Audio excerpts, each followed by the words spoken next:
penuhi jiwaku, membawaku untuk menyembahmu. Bapa, seruan hatiku, Yesus, Kaulah pengharapanku, Roh Kudus penuhi.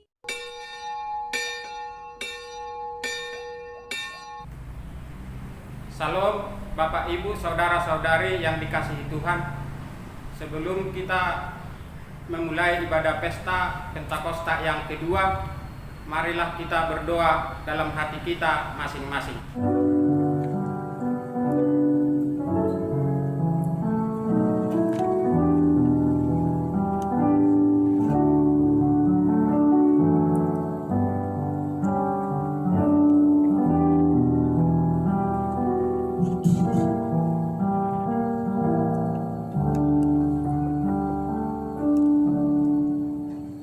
Amin. Saudara-saudaraku yang terkasih, pada hari ini kita telah memasuki pesta kedua peringatan turunnya Roh Kudus.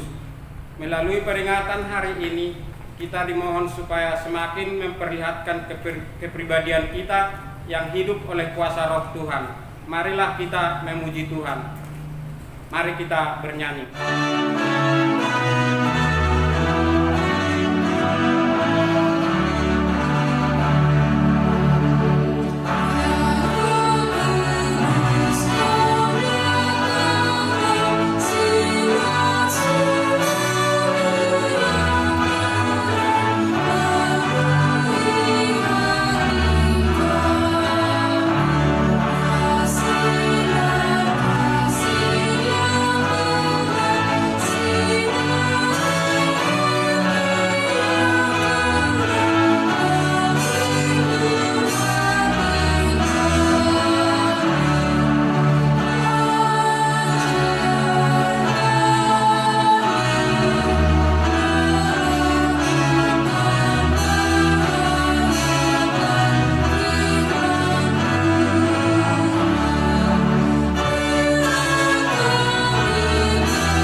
Dalam nama Allah Bapa dan nama anaknya Tuhan Yesus Kristus dan nama Roh Kudus yang menciptakan langit dan bumi.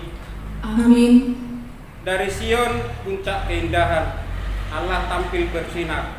Allah kita datang dan tidak akan berdiam diri. Demikianlah firman Tuhan Allah. Sebab aku akan mencurahkan air ke atas tanah yang haus dan hujan lebat ke atas tempat yang kering. Aku akan mencurahkan rohku ke atas keturunanmu dan berkatku ke atas anak cucumu. Tuhan Allah, Dia menerangi kita. Ikatkanlah korban hari raya itu dengan tali pada tanduk-tanduk mezbah. Haleluya.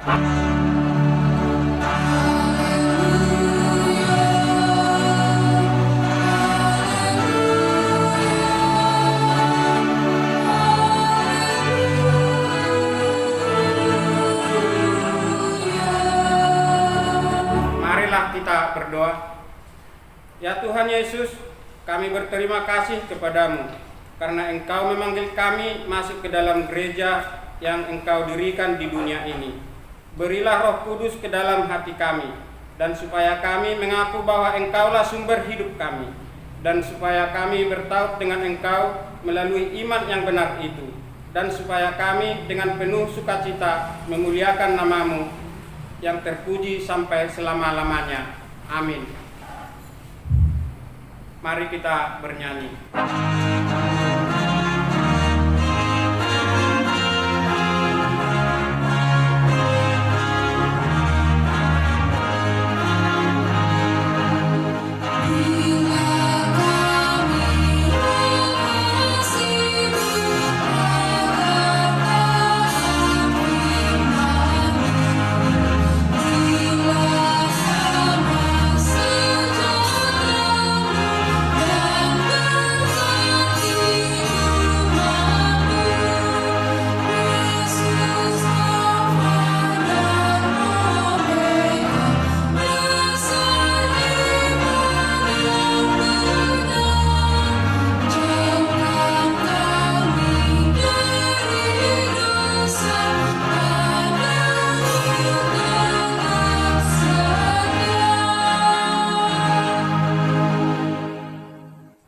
Hukum Taurat Tuhan bagi kita pada pesta kedua peringatan turunnya Roh Kudus, tertulis dalam Roma 12 ayat 11. Janganlah hendaknya kerajinanmu kendor, biarlah rohmu menyala-nyala dan layanilah Tuhan. Marilah bersama-sama berdoa memohon kekuatan kepada Tuhan kita. Ya Tuhan Allah, kuatkanlah kami untuk melakukan yang sesuai dengan hukum-Mu. Amin. Marilah kita bernyanyi.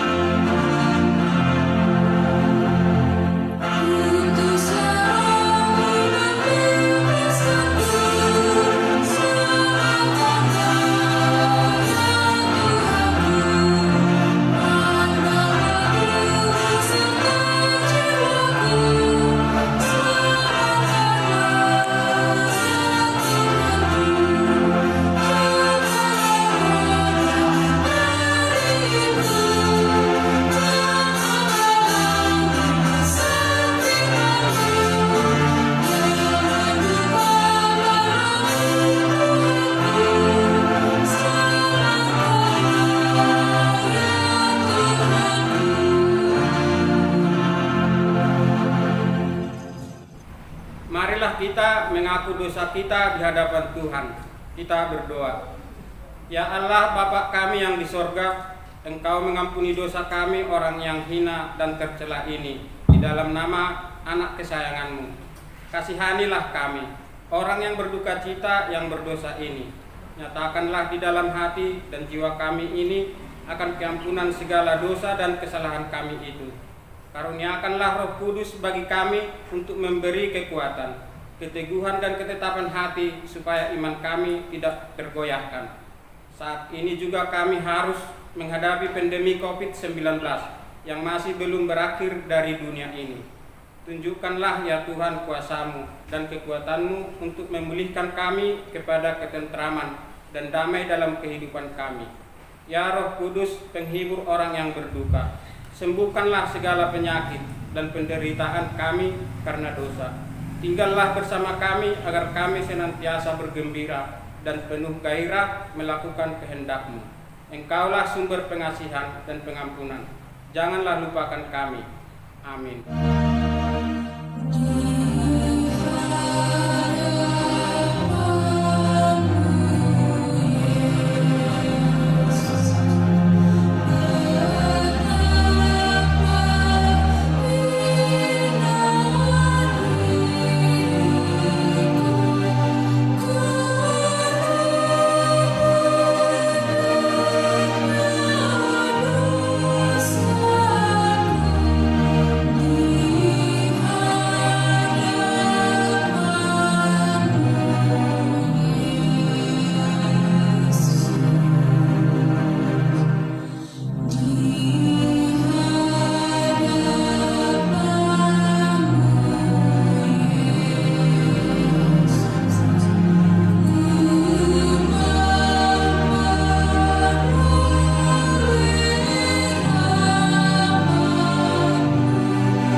Tuhan akan pengampunan atas dosa-dosa kita. Sebab biarpun gunung-gunung beranjak dan bukit-bukit bergoyang, tetapi kasih setiaku tidak akan beranjak daripadamu, dan perjanjian damaiku tidak akan bergoyang. Firman Tuhan yang mengasihi engkau. Kemuliaan bagi Allah di tempat yang maha tinggi. Amin. Mari kita bernyanyi.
Firman Tuhan yang ditetapkan menjadi epistel bagi kita di pesta kedua tertulis dalam kitab Keluaran 35 ayat 30 sampai ayat 35.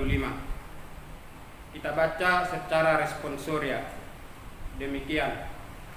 Berkatalah Musa kepada orang Israel, lihatlah, Tuhan telah menunjuk Bezalel bin Uri bin Hur dari suku Yehuda, Dan telah memenuhinya dengan roh Allah, dengan keahlian, pengertian dan pengetahuan dalam segala macam pekerjaan, yakni untuk membuat berbagai rancangan supaya dikerjakan dari emas, perak dan tembaga, untuk mengasah batu permata supaya ditata, untuk mengukir kayu, dan untuk bekerja dalam segala macam pekerjaan yang dirancang itu. Dan Tuhan menanam dalam hatinya dan dalam hati Aholiab bin Ahisamak dari suku Dan kepandaian untuk mengajar. Ia telah memenuhi mereka dengan keahlian untuk membuat segala macam pekerjaan seorang tukang. Pekerjaan seorang ahli, pekerjaan seorang yang membuat tenunan yang berwarna-warna dari kain ungu tua, kain ungu muda, kain kirmiji dan lenan halus, dan pekerjaan seorang tukang tenun, yakni sebagai pelaksana segala macam pekerjaan dan perancang segala sesuatu. Demikian firman Tuhan. Berbahagialah orang yang mendengarkan firman Tuhan serta memeliharanya dalam hatinya. Amin.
Marilah kita bersama-sama mengaku iman kepercayaan kita sebagaimana teman-teman seiman di seluruh dunia. Kita bersama-sama mengucapkannya. Aku percaya kepada Allah, Bapa yang Maha Kuasa, Khalik langit dan bumi. Aku percaya kepada Yesus Kristus, Anaknya yang tunggal Tuhan kita, yang dikandung daripada Roh Kudus, lahir dari anak darah Maria, yang menderita sengsara di bawah pemerintahan Pontius Pilatus, disalibkan, mati dan dikuburkan, yang turun ke dalam kerajaan maut. Pada hari yang ketiga, bangkit pula dari antara orang mati, naik ke surga, duduk di sebelah kanan Allah, Bapa yang Maha Kuasa. Dari sana akan datang kelak untuk menghakimi orang yang hidup dan yang mati. Aku percaya kepada Roh Kudus dan adanya satu gereja yang kudus, persekutuan orang kudus, pengampunan dosa, kebangkitan daging, dan kehidupan yang kekal. Amin. Mari kita bernyanyi.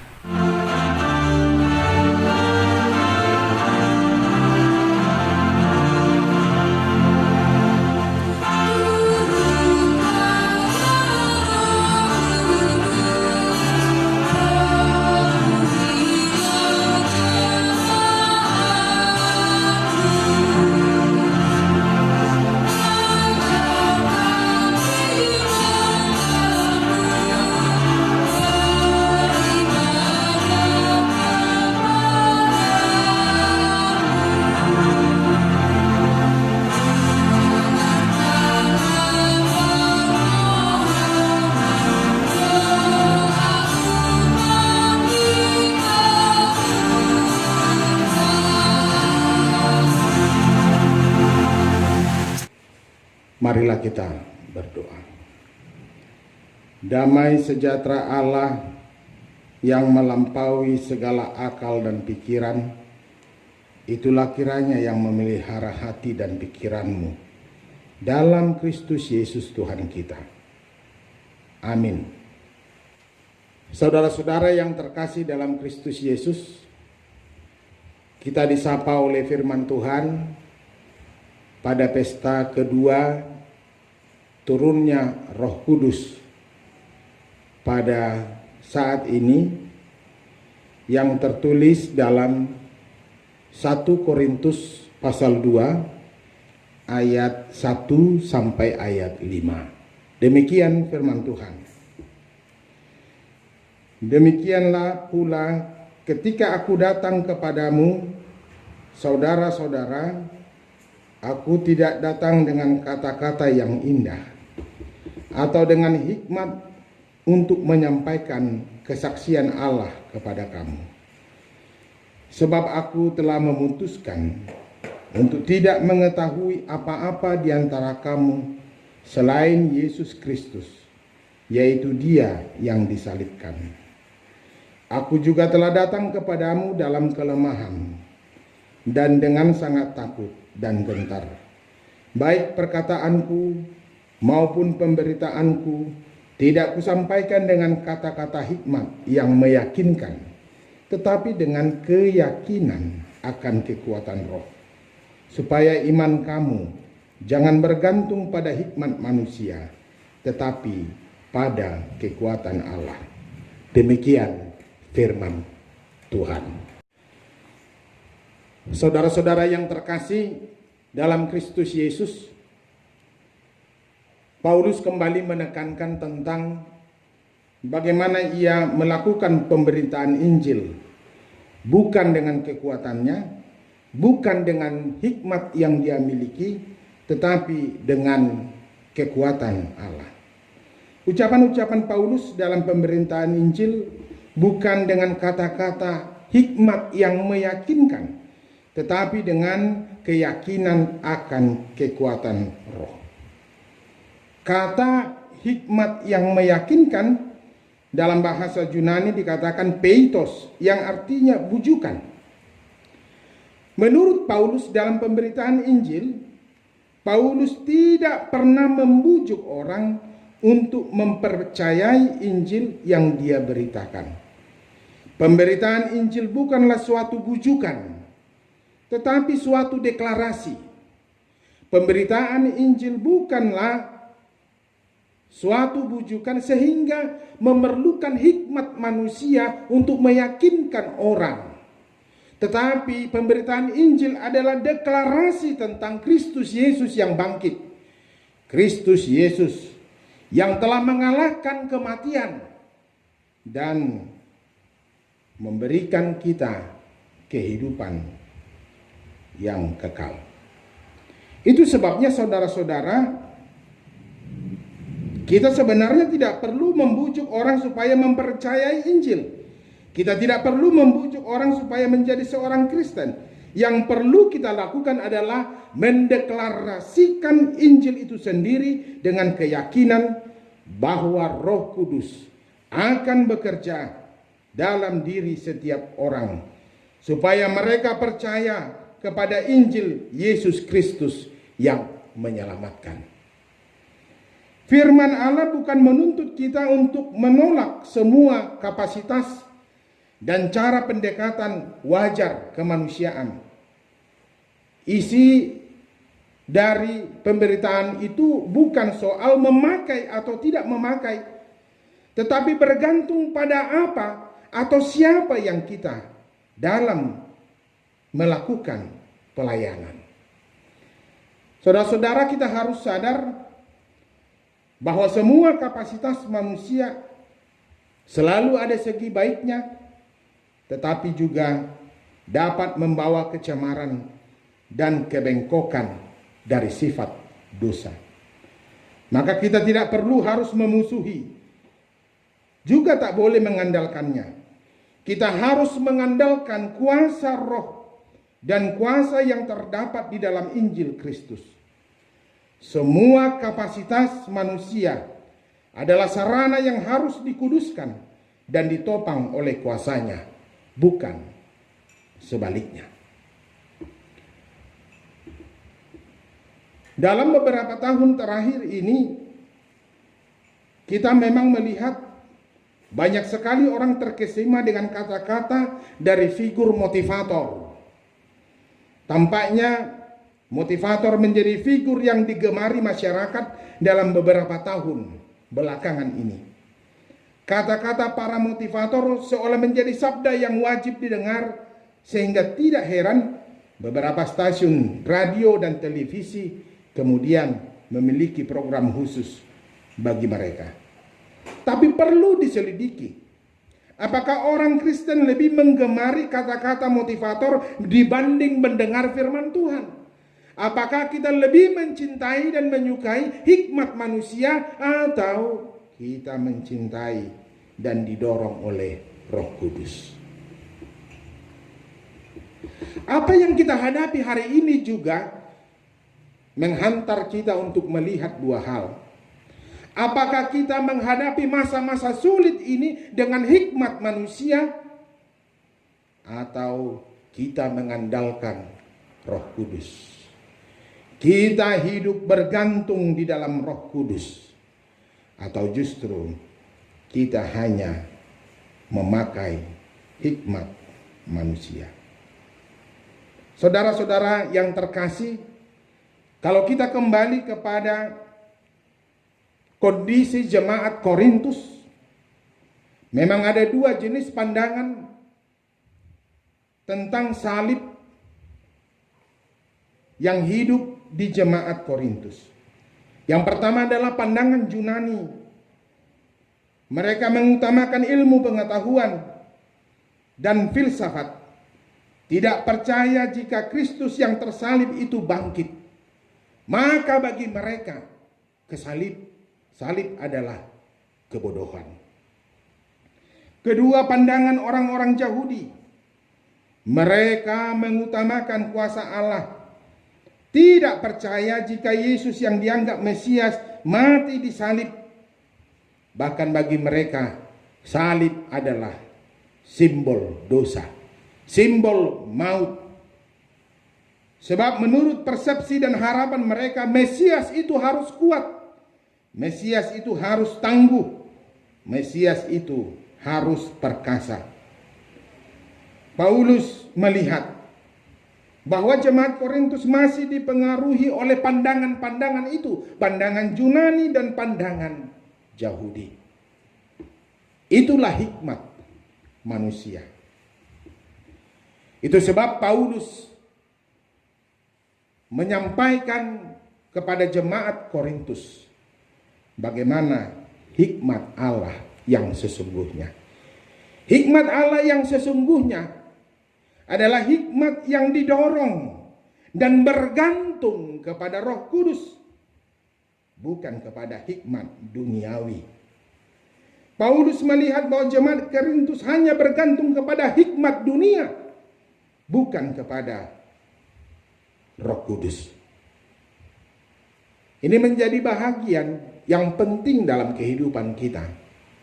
Bagaimana kita menjalani kehidupan kita tidak memakai hikmat duniawi, tetapi bagaimana kita bergantung kepada Roh Kudus. Roh yang harus menuntun kehidupan kita. Roh yang harus menuntun dan membimbing kita menghadapi berbagai-bagai pencobaan kehidupan atau menghadapi berbagai-bagai masalah kehidupan. Bahkan di saat ini ketika kita menghadapi pandemi COVID-19. Sembari juga kita memakai hikmat yang daripada Tuhan dan membiarkan Roh Kudus menuntun dan membimbing kita, maka di sana kita menjadi orang-orang yang bergantung kepada Roh Kudus. Hendaklah semua kehidupan orang-orang percaya hidup di dalam roh, bukan di dalam kedagingan, bukan di dalam keduniawian, tetapi hidup menuntun kita sebagaimana Roh Kudus menuntun kita di dalam kehidupan kita masing-masing. Kalau kita membaca ayat 4, Paulus berkata, baik perkataanku maupun pemberitaanku tidak kusampaikan dengan kata-kata hikmat yang meyakinkan. Memang Paulus tidak pandai berbicara. Dia tidak bisa menjadi motivator. Tetapi dia adalah pemberita Injil yang mengandalkan Roh Kudus. Dan itu lebih penting daripada kata-kata yang meyakinkan. Saya mau mengingatkan kembali jemaat HKBP untuk tidak cepat terbuai dengan kata-kata yang meyakinkan. Karena semua kata-kata yang meyakinkan belum tentu adalah bahagian dari perwujudan akan kebergantungan hidup kepada Roh Kudus. Pemberitaan Injil bukan bersandar pada hikmat manusia. Pemberitaan Injil juga bukan dengan kalimat yang indah atau bujukan. Tetapi pemberitaan Injil harus bersandar pada kekuatan Roh, supaya Roh Kudus bekerja dalam diri setiap orang yang mendengar Injil itu sendiri.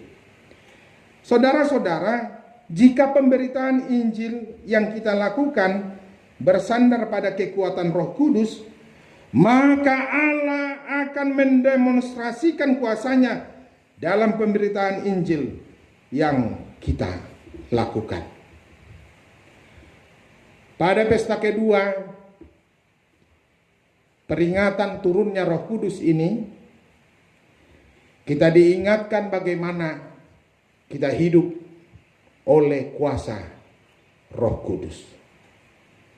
Kita diingatkan oleh nas firman hari ini bagaimana kita menyandarkan diri kepada Roh Kudus. Mari Bapak Ibu saudara-saudara yang terkasih dalam Kristus Yesus, seluruh jemaat HKBP yang ada dalam pelayanan HKBP Distrik 25 Jambi, sembari kita berupaya untuk melawan COVID-19 ini, tapi di situ kita lebih banyak berdoa dan menggantungkan diri kita kepada Roh Kudus. Walaupun kita menghadapi berbagai-bagai kesulitan dalam menghadapi COVID-19 ini, kita diingatkan jangan bergantung kepada hikmat duniawi, jangan bergantung kepada hikmat-hikmat yang indah dan meyakinkan. Tetaplah bergantung kepada Roh Kudus. Inilah yang menjadi bahagian kita. Pada saat ini kita sudah mendengar bahwa kita akan memasuki satu fase baru dalam menghadapi COVID-19, yaitu fase new normal atau fase tatanan baru. Kita akan beribadah dengan cara yang atau gaya atau mungkin dengan waktu yang diatur sedemikian rupa, dengan gaya yang baru yang lebih mengutamakan kesehatan, yang lebih mengutamakan dan menjaga supaya kita masing-masing hidup dalam kesehatan. Oleh karena itu, dalam menghadapi fase new normal atau tatanan baru yang sebentar lagi akan kita masuki, kita akan selalu bergantung kepada Roh Kudus. Kita tidak akan dapat melawan musuh yang kita katakan COVID-19 ini dengan kekuatan sendiri, dengan kekuatan hikmat manusia, tetapi hanya dengan kebergantungan kepada Roh Kudus.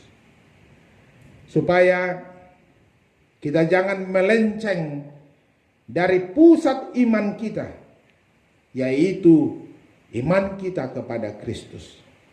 Supaya jemaat Korintus sebagaimana dikatakan dalam nas ini menghayati salib Kristus secara sungguh. Demikian juga kita dipanggil bagaimana kita menghidupi dan menghayati salib Kristus dalam tuntunan Roh Kudus, menghadapi segala macam kesulitan hidup yang saat ini kita alami. Bapak Ibu saudara-saudara yang terkasih dalam Kristus Yesus, maka sebagai orang-orang yang sudah ditebus oleh Kristus, maka hidup kita adalah hidup di dalam Kristus. Serta merta bagi mereka yang hidup di dalam Kristus, maka kita adalah orang-orang yang hidup di dalam tuntunan dan oleh kuasa Roh Kudus. Mari bergantung kepada Allah. Mari hidup di dalam Roh Kudus. Selamat hari Pentakosta. Tuhan Yesus memberkati. Amin. Kita berdoa. Terima kasih Bapa di dalam sorga. Engkau mengingatkan kami melalui firman-Mu hari ini. Bagaimana kami hidup mau dituntun oleh kuasa Roh Kudus. Roh Kudus yang menguatkan dan menghibur kami. Bahkan ketika kami menghadapi masa-masa sulit dalam kehidupan kami saat ini, menghadapi pandemi COVID-19 ini, agar kami tidak mengutamakan dan menyandarkan diri kepada hikmat manusia, tidak menyandarkan diri kepada hikmat duniawi, tetapi kami mau hidup oleh kuasa Roh Kudus.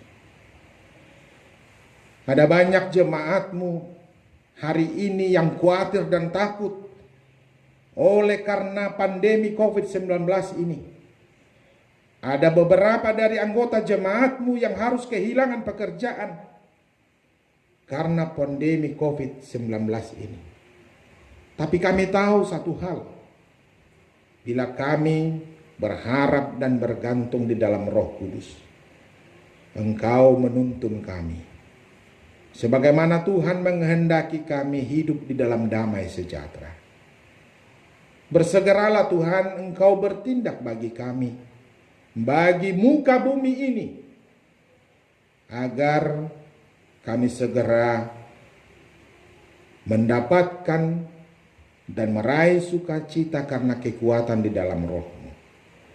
Berkatilah seluruh jemaat-Mu, berkati seluruh orang percaya. Biarlah kami mau dituntun oleh Roh-Mu yang kudus, agar kehidupan kami benar sebagai anak-anak Tuhan di dunia ini, walaupun kami menghadapi berbagai-bagai kesulitan. Tetapi kami yakin dengan kekuatan Roh Kudus, kami akan memperoleh kemenangan. Dalam Kristus Yesus kami berdoa. Amin.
Marilah kita berdoa untuk menyerahkan persembahan kita kepada Tuhan.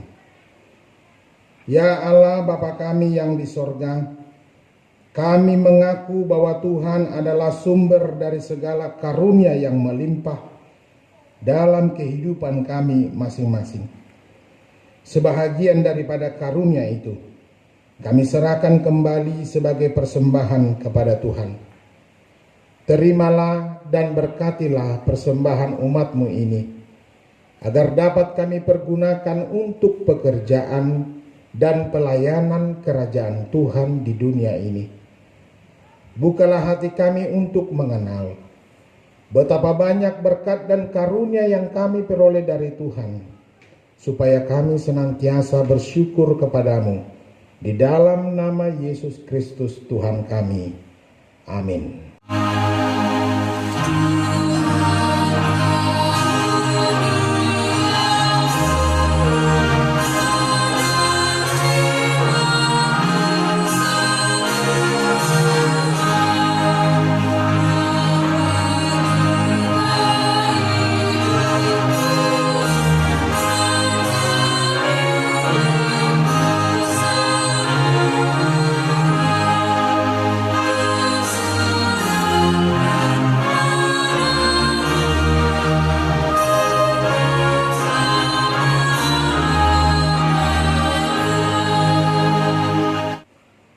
Bapa kami yang di sorga, dikuduskanlah namamu, datanglah kerajaanmu, jadilah kehendak-Mu di bumi seperti di sorga. Berikanlah kami pada hari ini makanan kami yang secukupnya, dan ampunilah kami akan kesalahan kami, seperti kami juga telah mengampuni orang yang bersalah kepada kami. Dan janganlah membawa kami ke dalam pencobaan, tetapi lepaskanlah kami daripada yang jahat.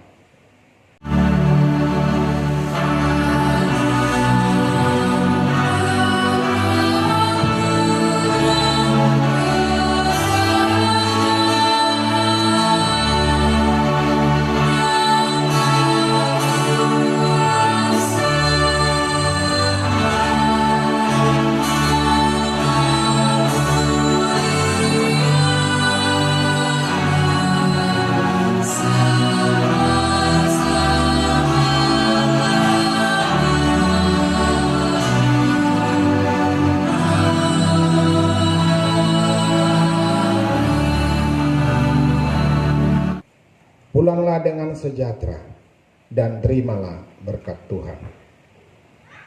Tuhan memberkati engkau dan melindungi engkau.